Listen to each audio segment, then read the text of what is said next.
Eh bien salut tout le monde, c'est AZK, quoi de beau sur la DeFi, on va aller voir ça aujourd'hui, c'est un épisode spécial stablecoin, et on va commencer par un petit peu l'étalon. Pour moi c'est le protocole qui définit un bon rendement en ce moment sur la DeFi.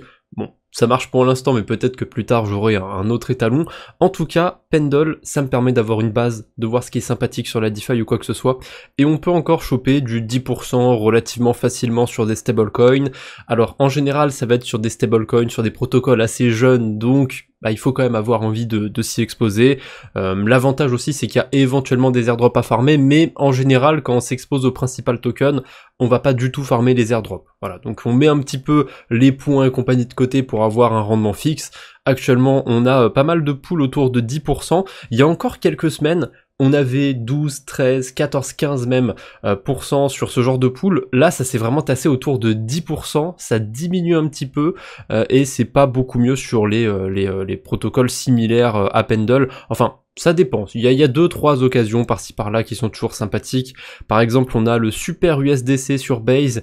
Alors, il n'y a pas tant de TVL que ça, mais il y a un rendement fixe de 20% sur le principal token. Si on n'a pas un énorme portefeuille, ça devrait aller. On ne devrait pas avoir un impact significatif par rapport aux liquidités, ce qui a 650 000 $ de TVL. L'USR sur Base, bon, il reste pas beaucoup de temps et il y a que 11%. On a le SCUSD sur Sonic, 25% fixe, mais c'est sur seulement 19 jours. Donc on va dire à peu près 2 semaines.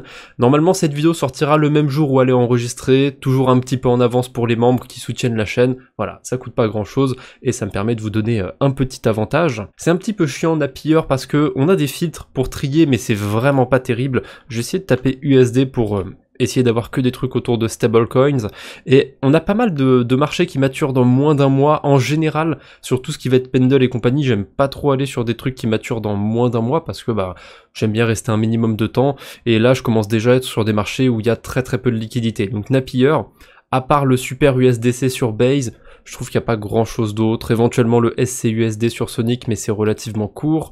Du côté de Spectra, on a un marché qui est assez intéressant sur Ethereum, alors il mature dans à peine un mois, mais 30% sur l'USDC quasiment fixe, ça donne envie. Par contre, en collatéral derrière, il va chercher du rendement avec le RLP, donc c'est l'autre token qu'il y a sur Resolve, ils ont l'USR, leur stablecoin et le RLP. J'ai jamais trop creusé comment ça fonctionnait ce truc, mais il me semble que ça peut être volatile, donc ouais, je préférerais éviter. À la limite, on a la pool Go USR. Alors ça va utiliser quand même plusieurs protocoles, parce que derrière en collatéral on a Yearn qui est une sorte d'agrégateur qui va utiliser Curve, donc on est exposé à 3 protocoles déjà, même 4 au total. 5 protocoles. Le Go c'est le stablecoin d'AAV, l'USR c'est le stablecoin de Resolve, il y a Yearn, il y a Curve et il y a Spectra. Ça fait quand même pas mal de protocoles. Alors c'est pas non plus les protocoles les plus risqués de l'écosystème, mais quand même ça fait empiler plusieurs choses. Ça mature dans 2 mois, 16% fixe. C'est pas mal comme rendement. Je sais qu'il y en a qui seront à l'aise avec ce genre de pool, mais voilà, je trouve que pour les risques, pour le nombre de protocoles qui sont empilés, 16% c'est pas la meilleure affaire. On peut trouver un petit peu mieux. Et si on va par exemple sur la blockchain Sui, on a un protocole similaire à Pendle qui s'appelle Nemo. Alors c'est pas que c'est assez jeune, mais c'est surtout assez peu liquide. C'est le même problème que sur Napier. Il y a pas mal de marchés où il n'y a pas trop de liquidité. Pour les stablecoins, ça va. On a quand même 600 000 $ sur l'USDC déposé sur Scalop. 536 000 $ sur l'USDT déposé sur Scalop, et ce qui est intéressant ici, ça va pas être les principaux tokens. Les yield tokens peuvent être intéressants, mais il y a assez peu de liquidité et c'est aussi très spéculatif, donc ça j'éviterai. Par contre, les pools de liquidité, elles sont pas mal. En général, j'aime pas trop les pools de liquidité sur Pendle, c'est pour ça que je vous ai parlé que des principaux tokens. De temps en temps, il y a quand même des pools sympathiques. Là, si je trie par APY sur les pools de liquidité, on a des trucs au-dessus de 20%. Bon, le problème, c'est qu'en général, ils vont compter l'APY maximum qu'on peut récupérer en bloquant des tokens Pendle. Donc là, sur la pool avec le FGO, si je viens déposer sur le LP, j'ai 11%, plus 10% éventuellement, si j'ai bloqué des tokens Pendle. En général, en plus, il faut en bloquer beaucoup. On peut aller sur des protocoles comme MagPi, comme Equilibria, qui vont bloquer des tokens Pendle à notre place pour booster le rendement des pools de liquidité, et éventuellement mais voilà, je suis pas trop fan des pools de liquidité sur Pendle. Là, l'avantage sur Nemo, c'est que c'est des incentives. Ils ont pas encore de token, il y a éventuellement l'airdrop à farmer, mais j'ai très peu d'attente de ce côté-là, donc ça permet aussi de farmer l'airdrop, de s'exposer au pool de liquidité, mais surtout, il y a des intérêts de fou furieux en token SUI. Actuellement, on est autour de 40% APY sur ces pools de stablecoin. Attention quand même, il n'y a pas tant de liquidité que ça. Il y a à peine 1 million sur ces deux marchés, donc s'ils n'ont pas plus d'incentives à distribuer, les rendements vont diminuer. Je pense que si le protocole prend un peu en traction, ils vont forcément avoir une plus grosse enveloppe de la part de SUI, un plus gros nombre de tokens à distribuer, donc ils vont essayer de tenir un petit peu les APY, je pense, mais voilà, faites attention quand même, ça peut diminuer, en tout cas 40% pour l'instant pour du LP sur du stable. C'est sympathique, enfin c'est même pas du LP en plus, c'est du LP à la Pendle, donc on est exposé qu'à une direction de marché, on va dire, c'est plutôt intéressant, et surtout c'est des marchés qui maturent dans 264 jours, ça laisse quand même pas mal de marge. Si on descend un petit peu, on a d'autres trucs qui sont sympathiques, on a un marché sur Aedal, sur Walrus et compagnie, c'est typiquement des tokens qu'on peut emprunter par exemple sur Suiland, sur Navi, pas sur Scallop, ça coûte cher à emprunter sur Scallop, voilà, on emprunte sur Navi ou sur Suiland, on dépose sur les LP ici, ça peut permettre de faire une stratégie plutôt sympathique. Alors dans ces cas-là, on va être payé en SUI, mais aussi parfois dans les tokens des protocoles, et parfois aussi avec le rendement du sous-jacent, parce que on voit que c'est du Walrus, c'est du Aedal déposé sur Scallop, et en ce moment il y a des incentives du côté de Scallop a priori, mais il me semble que c'est sur les emprunts les incentives, donc ah oui mais non, justement, comme ils ont incentivé les emprunts, il y a beaucoup de gens qui empruntent, il y a beaucoup d'emprunts sur Scallop, donc forcément ceux qui déposent, ils ont un bon rendement natif, ils sont payés nativement en Aedal ou en Walrus. D'ailleurs il y a plein de boucles à faire dans tous les sens sur les protocoles de lending sur SUI, plus ou moins sympathique, plus ou moins risqué, j'ai pas trop envie de m'étendre là-dessus. Pour ceux qui sont à l'aise avec les boucles, vous avez pas besoin que je vous mette tout sous les yeux, vous saurez où chercher, vous saurez trouver à mon avis, c'est pas plus mal, voilà. Ceux qui sont plus débutants, c'est peut-être pas une bonne idée de se lancer sur des boucles où on met genre des stables, de l'ETH, du Bitcoin, du SUI en collatéral, et on emprunte des tokens volatiles, c'est peut-être pas le truc à faire en priorité quand on est en train de découvrir un petit peu la DeFi. On va enchaîner vite fait sur Bits et sur Balancer. J'en ai parlé déjà récemment dans une vidéo, j'avais fait un mini quadbo sur la DeFi sur ces deux protocoles, donc je vais passer assez vite. Sans surprise, les rendements ont diminué depuis ma vidéo. Les pools sur Ethereum sont descendus autour de 15%, et c'est pareil d'ailleurs pour les stablecoins sur Bits Finance, on est autour de 15%. Je suis toujours exposé sur la pool USDC, Frax Staké USD. Voilà, le rendement est sympathique, c'est pas si mauvais, on est payé en OP en bonne partie. Sur Balancer, donc Balancer, Bits Finance, c'est le même protocole, c'est juste que Bits, c'est la version Sonic et Optimism. Voilà, c'est une entité à part, il me semble, qui développe le protocole, mais c'est la même base pour les deux. Balancer, du coup, là ça va être du côté d'Avalanche, du côté de Fraxtal, Ethereum, Base, Arbitrum et compagnie. Il y a des pools plus ou moins sympathiques sur un peu tous les écosystèmes.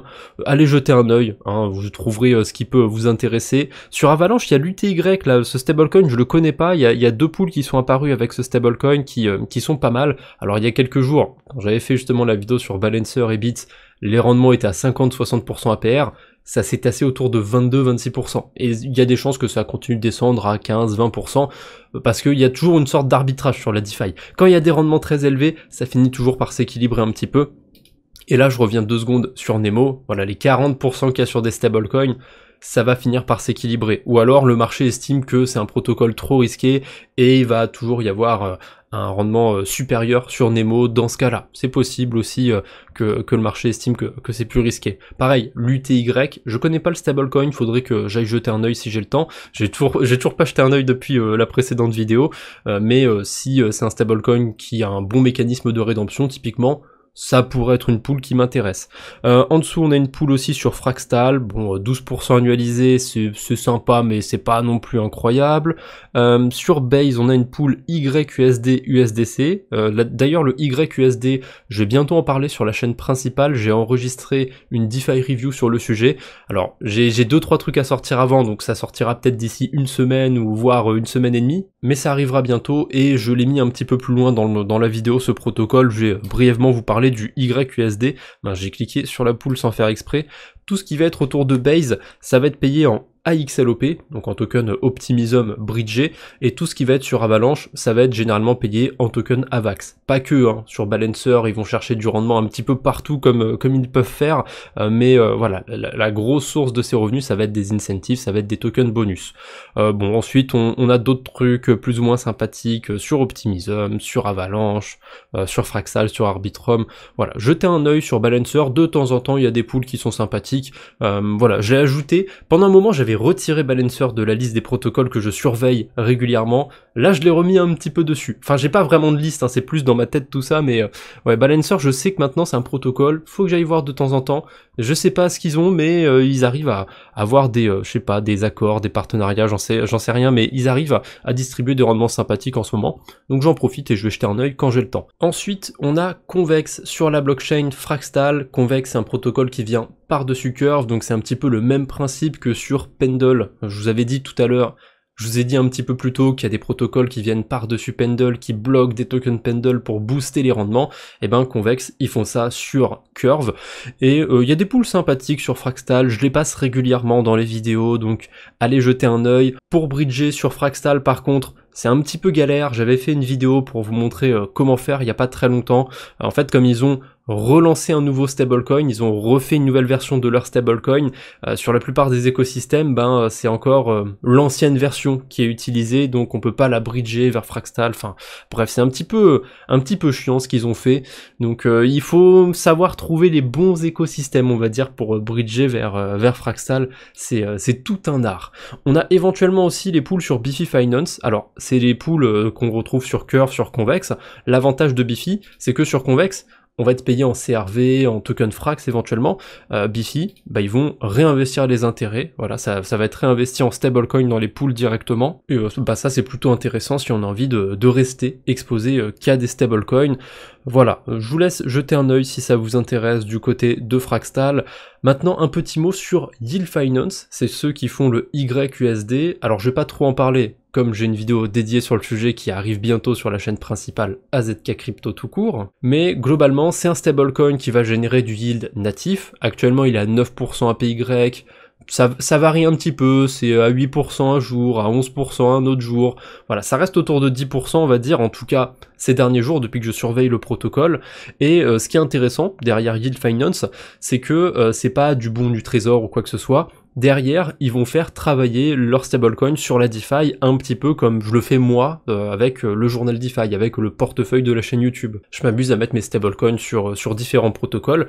Et ben, c'est littéralement ce que fait Yield Finance. Ils font ça. Ils vont allouer des liquidités sur des protocoles de DeFi pour générer du rendement. Donc en fait, petit à petit, le YUSD va prendre en valeur. Actuellement, un YUSD vaut 1,088 $. Bah, d'ici une semaine, il vaudra un petit peu plus, d'ici un mois, il vaudra un petit peu plus, si tout va bien évidemment, s'il n'y a pas un hack ou quoi que ce soit autour des protocoles sur lesquels il s'expose, évidemment. Mais voilà, vous avez l'idée de comment ça fonctionne, et en faisant justement ma vidéo sur Yield Finance, je suis tombé sur un autre protocole qui fonctionne exactement de la même manière, c'est la même chose, ça s'appelle Stream Protocol, je vous mettrai le lien dans la description, et eux ils ont le XUSD. Vous l'avez peut-être déjà vu sur Sonic, parce qu'ils sont un petit peu implémentés sur la DeFi du côté de Sonic, et pas que, hein. Donc ce stablecoin, ce XUSD, enfin du coup c'est techniquement pas un stablecoin parce que sa valeur elle monte avec le temps, c'est le même principe que le XUSD, ils vont déposer les liquidités pour aller générer du rendement, et d'ailleurs hein, ces deux protocoles, ils partagent les liens d'eBank directement pour qu'on aille voir les adresses du protocole, comment ils génèrent du yield, donc ça reste transparent de ce côté-là. Après, c'est pas sans risque évidemment, ils vont s'exposer à plusieurs protocoles, donc on est clairement sur deux produits qui sont très dégènes, et le rendement qui est affiché sur Stream Protocol par contre, a priori ce serait 18% APY, donc 14% en rendement natif et 4%, alors c'est un rendement estimé, en gros c'est l'airdrop, hein, globalement c'est des points qui vont donner un airdrop. Bon, ok, pourquoi pas. Au moins, ils ont pas estimé un truc de fou furieux. 4%, ça peut être ok. Par contre, quand on voit l'historique du rendement sur le XUSD, alors peut-être qu'en moyenne, depuis le 21 mars, parce que là, le graphique commence le 21 mars, peut-être qu'en moyenne, on est bien à 14%, mais ces derniers jours, voilà, depuis une semaine, on est plus autour de 10 à 12%. Donc c'est un peu moins sexy que ce qu'il y a sur le site, mais ça reste quand même sympathique. Ensuite, on enchaîne sur Etherlink. J'ai farmé un petit peu sur cet écosystème, mais j'ai déjà retiré mes liquidités d'Etherlink parce que voilà, le rendement avait baissé, j'avais envie de bouger. On est payé en pseudo-points sur Superlend, c'est le protocole de lending du coin. Et qu'est-ce que j'entends par des pseudo-points? En fait, c'est des points, sauf qu'au lieu d'avoir un token mystère à la fin, ici, on va être payé en token Tezos. Alors la fin de la campagne sur Etherlink, il me semble que c'est la toute fin du mois de juin. Je saurais pas dire quel jour exactement, mais globalement c'est dans moins d'un mois, probablement qu'il y aura une saison 2, ou ouais c'est ça, saison 2, parce que là je vois que c'est les récompenses de la saison 1, donc probablement qu'il y aura d'autres récompenses après, que ça va durer plus d'un mois, mais là c'est sûr, pendant un mois il y a des récompenses, après on sait pas trop. On est sur du 15% de rendement, alors sur l'USDC, l'USDT, comme les gens peuvent en emprunter, on a une partie de rendement qui est réelle, hein, qui est payée en USDT, en USDC par les emprunteurs, mais la majorité du rendement, ça reste quand même payé en pseudo-points, donc en token Tezos qu'on récupérera plus tard. On a éventuellement un bon rendement aussi sur du BTC et de l'ETH, et là c'est le même principe que pour les stablecoins, on est payé en majeure partie en pseudo-points, donc en futur token Tezos. Si on veut être payé directement en token, on a éventuellement une campagne d'incentive sur la blockchain Lisk. Faut avoir envie d'aller sur cet écosystème, mais ils ont une campagne commune avec Jumper, donc ça permet déjà de récupérer 2 XP sur Jumper. Ouh, attention, on va aller loin avec ça. Ouais, c'est un peu ridicule 2 XP, mais bon, c'est toujours ça de prix, c'est un petit bonus. Jumper, ça permet de bridger facilement sur Lisk, et actuellement, si on bridge de l'Ether, voire de l'Ether staké, alors j'ai vu, il y a des liquidités sur Lisk, on peut échanger de l'ETH, on peut genre bridger de l'ETH depuis Arbitrum, depuis Base, peu importe, et ensuite les swapper sur Lisk en WSTETH, à part si on bridge 1 million de dollars, ça devrait aller, on peut swapper, il y a quand même des liquidités sur cet écosystème, et du coup, les WSTETH, on peut les déposer ensuite sur Melo Protocol, Melo Finance plutôt il me semble, et on a 16% APR, c'est payé en bonne partie en token Lisk. Les récompenses, elles vont se récupérer sur Merkle, tiens, je vais ouvrir le lien pour vous le mettre aussi dans la description. D'ailleurs, la campagne, c'est pas que sur le protocole Melo, il y a aussi des pools de liquidités concentrées sur Vélodrome. C'est pas trop mon truc, les pools de liquidités concentrées. On en a une avec un APR de 21%, mais bon, c'est des pools de liquidités concentrées, donc il faut serrer un petit peu ces liquidités, parce que plus on va prendre quelque chose de large et plus on va voir un rendement dilué en quelque sorte. Voilà, je vous laisse jeter un œil sur ce qu'il y a à faire pour ceux que ça intéresse, les pools de liquidité concentrés, on a des trucs volatiles, mais on a aussi des pools avec de l'Ether staké et la pool de stablecoin. Et n'oubliez pas d'ailleurs, hein, si vous allez vous exposer à ces pools de liquidité, d'aller jeter un œil sur Jumper, sur le programme qu'ils appellent Lisk Surge. Je vous mettrai aussi le lien de Jumper dans la description. Je sais pas jusque quand ça dure, j'ai pas été voir, attendez, ça dure 9 semaines au total, mais ça a commencé depuis combien de temps? Je pense que ça a commencé déjà depuis 2-3 semaines, donc c'est un petit peu comme sur Etherlink, je pense qu'il reste un bon mois maximum pour aller farmer de ce côté-là. Alors, a priori, l'XP va être distribué à la fin de la campagne, donc il y a écrit que c'est environ juillet-août. Donc je suppose que ça va être plutôt fin juillet, on va dire. Donc à partir du moment où ma vidéo est enregistrée, ça laisse 2 bons mois pour aller farmer sur Lisk, c'est pas mal. Alors forcément, je pense pas que le rendement va rester à 16% sur l'Ether. Déjà, il y a une limite sur le vol de 3 millions, et pour l'instant, il y a que 1 million de déposés. Donc mathématiquement, s'il y a 3 fois plus de liquidité, si le maximum est atteint sur ce vault, le rendement, s'il n'y a pas plus d'incentive, s'il n'y a pas plus d'intérêt en tokens LSK qui sont distribués, le rendement va être divisé par 3. Ce sera plus trop terrible, pour l'instant c'est sympathique, 16% sur de l'Ether, honnêtement, j'ai de l'Ether sur le portefeuille de la chaîne YouTube, pour l'instant je suis à un rendement qui est bien inférieur, je suis quasiment sûr que d'ici le prochain épisode du journal DeFi, je vais bridger sur Lisk. En tout cas, si le rendement a pas bougé, c'est sûr que je vais aller là-bas. J'ai voulu jeter un coup d'œil sur Berachain. Alors je me suis pas trop embêté, j'ai pas été chercher tous les protocoles de cet écosystème, j'ai juste regardé sur Infrared, j'ai regardé les vaults. Alors c'est dommage, on n'a pas l'air d'avoir d'outils pour filtrer uniquement les vaults de stablecoin. Donc si on descend bien tout en bas, vers les 10% annualisés, on retrouve plusieurs vaults avec des stablecoins. C'est pas foufou honnêtement. Par contre, il y a un vault à mon avis qui vient à peine d'être incentivé, qui vient à peine de recevoir des intérêts bonus, il n'y a que 120 000 $ de TVL, mais c'est le S-ONI sur Wasabi, donc le ONI c'est le stablecoin de l'écosystème, il y a un mécanisme de rédemption qui marche bien, donc ça va, même si je suis pas fan de l'écosystème Berachain, le stablecoin a l'air ok quand même, mais vu qu'il y a peu de TVL et qu'ils arrivent à choper pas mal d'incentives, ben c'est payé à 820% APR, ouais APR, en token BGT. Ça va clairement pas durer, c'est sûr à 100%, soit la pool de liquidité va arrêter de percevoir des intérêts, soit il y a des liquidités qui vont être ajoutées, qui vont être déposées. En tout cas, c'est un écosystème que je ne surveille plus du tout Berachain, donc à vos risques et périls de ce côté-là. On enchaîne sur Aptos, il y a 2-3 trucs sympathiques sur cet écosystème, notamment Hyperion. Alors avant ça s'appelait Hyperfluid, je sais pas pourquoi ils ont renommé, peut-être parce que Hyperfluid c'était trop proche d'autres choses et qu'en niveau droit ils ont dû changer de nom, j'en sais rien. Hyperion, je sais pas, j'aime pas trop, ça fait bizarre. En tout cas, c'est un DEX de pool de liquidité concentré, donc on va retrouver un peu tout ce qu'on retrouve sur ce genre de protocole, des pools volatiles, des pools avec du Aptos et du Aptos staké, et aussi des pools de stablecoin. Alors il y en a une en particulier qui est intéressante, il y a des intérêts bonus en Aptos, la pool génère des frais, ça te donne des points aussi, forcément le protocole n'a pas de token, donc on peut farmer des points. Il y a un truc qui est intéressant sur le protocole, parce que j'aime pas trop les pools de liquidité concentrées, mais ils ont un vault qui va du coup automatiser la gestion de la pool de liquidité concentrée pour vous. Alors ça utilise Gobelin, a priori, ça me dit rien du tout, je vois pas qui c'est, mais peu importe. Ici, le rendement affiché, c'est 25% APY, donc bon, ok, pourquoi pas. Sur le papier, si c'est bien ça, c'est un bon rendement. Et le seul défaut, on va dire, de ce vault, c'est que ça donne pas de points. Voilà, les pools de liquidité donnent des points. Si vous avez envie de spéculer sur l'airdrop d'Hyperion, vaut mieux s'exposer aux pools de liquidité. Si vous êtes là que pour le rendement, vaut mieux s'exposer au vault. Je suis quand même dubitatif qu'on ait un rendement de 25% sur le vault, alors que sur la pool de liquidité, en général, quand ils affichent des APR, c'est quand même des trucs un petit peu optimisés et tout.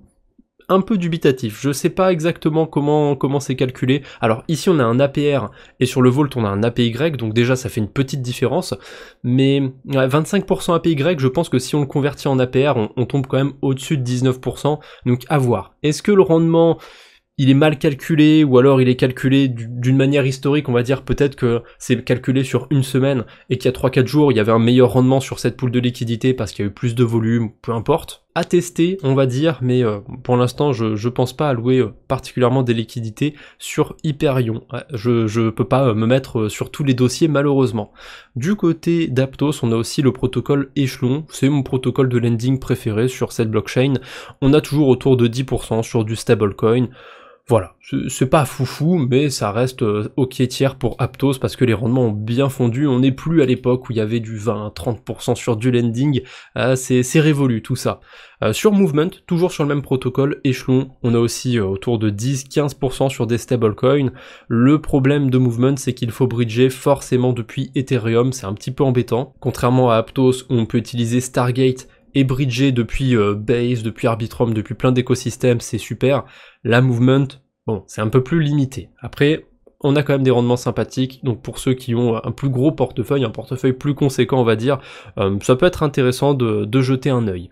Ensuite, on termine avec un écosystème beaucoup plus reculé, je m'attendais pas à parler de cette blockchain, c'est la blockchain Flare. Alors si je dis pas de bêtises, Flare c'est dans l'écosystème de Ripple, reprenez-moi dans les commentaires si je dis des conneries, mais il me semble que c'est une blockchain EVM compatible dans l'écosystème de Ripple. Alors ils ont leur propre token, ils ont leur token Flare, on a même, là on a le SFLR, donc je me demande si c'est pas une version stakée de ce token, et on a aussi des stablecoins, USDT, USDT0, donc a priori le premier USDT, ça doit être l'ancienne version qui est bridgée depuis Ethereum, celui-là on l'oublie, donc USDT0, USDC, on a 47 millions de dollars de TVL sur l'USDT0, mais il y a 22% de rendement en token Flare, alors c'est écrit Air Flare. Donc je suppose que c'est une version vestée, une version qu'on peut pas récupérer instantanément. J'ai pas assez creusé l'écosystème Flare, si vous avez la réponse, n'hésitez pas à la mettre en commentaire, sinon allez faire vos propres recherches de votre côté. Moi j'irai probablement creuser un petit peu parce que 22% c'est quand même pas mal, et ça montre bien que Tether, ils ont envie d'amener un petit peu leur stablecoin sur la DeFi. Je le dis souvent, mais l'USDT ils sont numéro 1 sur tout ce qui va être centralisé, de loin, le gros du volume c'est sur USDT, sur tous les exchanges, tous les produits un petit peu exotiques, les doubles investissements, ce genre de choses, les bots et compagnie, c'est très souvent en USDT. Bah là c'est pareil, sur la DeFi justement, non, c'est l'inverse, c'est l'USDC qui était très populaire, et Tether, ils ont un petit peu laissé Circle faire, prendre des parts comme ça dans la DeFi, mais ils essayent de revenir un petit peu, et on voit des campagnes avec l'USDT 0 un petit peu partout. On en a du côté de la Superchain, on en a ici sur la blockchain Flare, je crois qu'on en a un petit peu aussi sur d'autres écosystèmes plus paumés, ils essayent aussi de se développer sur Hyper EVM, donc Tether essaye de combattre un petit peu Circle sur son terrain, j'ai l'impression. Et bah, pour l'instant, c'est intéressant pour nous, pour les farmers, puisqu'on a des rendements sympathiques sur l'USDT 0. Alors il faut avoir envie d'aller sur Flare, heureusement l'USDT 0 on peut le bridger facilement, c'est compatible avec le standard OFT de Layer 0, donc je peux me rendre sur Stargate et échanger des USDT 0 depuis Optimism vers Flare par exemple.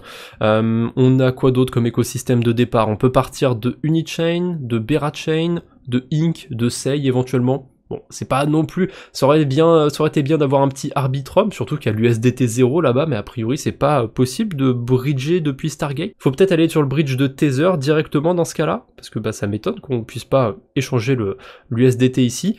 Sur Flare, on a aussi l'USDC bridgé, et l'USDC bridgé, on peut l'échanger depuis plein d'écosystèmes, ici ça pose vraiment pas problème. Parce que sur Kinetic, j'ai même pas donné le nom du protocole, le protocole de lending sur Flare, c'est écrit USDC tout court, mais c'est l'USDC.E, c'est l'USDC bridgé. D'ailleurs sur l'autre protocole qui est intéressant du côté de Flare, c'est SparkDex, un protocole de liquidité concentrée, pas trop mon truc, mais on a une pool avec l'USDT 0 et l'USDC.E, ici c'est précisé que c'est bien la version bridgée, il y a 25% d'intérêt annualisé payé en token Flare. Par contre, les tokens, ils sont pas distribués directement, en fait, il y a un système d'époque, un système de période, on va dire, en français, et je crois que c'est distribué toutes les semaines, quelque chose comme ça, les incentives sur Flare. Donc là, a priori, on a l'air d'être vers la fin de la période, il reste 1 jour, 2 heures et 5 minutes quand j'enregistre, pour que les récompenses soient distribuées, soient réclamables par les farmers. Donc si vous vous exposez à cette pool de liquidité, et je suppose que c'est pareil sur Kinetic,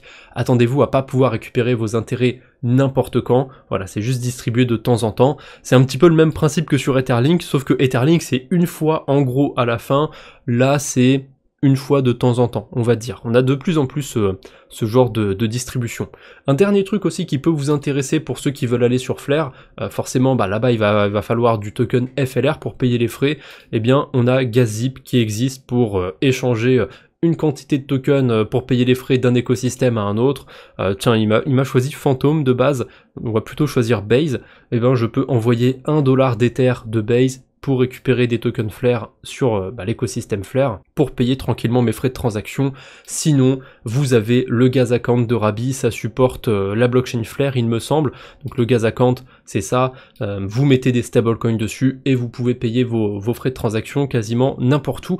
D'ailleurs, j'ai bien essoufflé mon Gas Account, il me reste plus grand chose dessus, $1,58, va falloir que je redépose quelques sous-sous dessus, ça peut servir d'avoir de l'argent sur son Gas Account quand on fait des carabistouilles sur plein d'écosystèmes. Voilà, c'est tout pour aujourd'hui, j'espère que cette vidéo vous aura plu, n'hésitez pas à me dire en commentaire si vous avez vu d'autres trucs sympathiques sur la DeFi, et sur ce je ne vous embête pas plus pour aujourd'hui, on se retrouve bientôt j'espère, d'ici là portez-vous bien, salut tout le monde!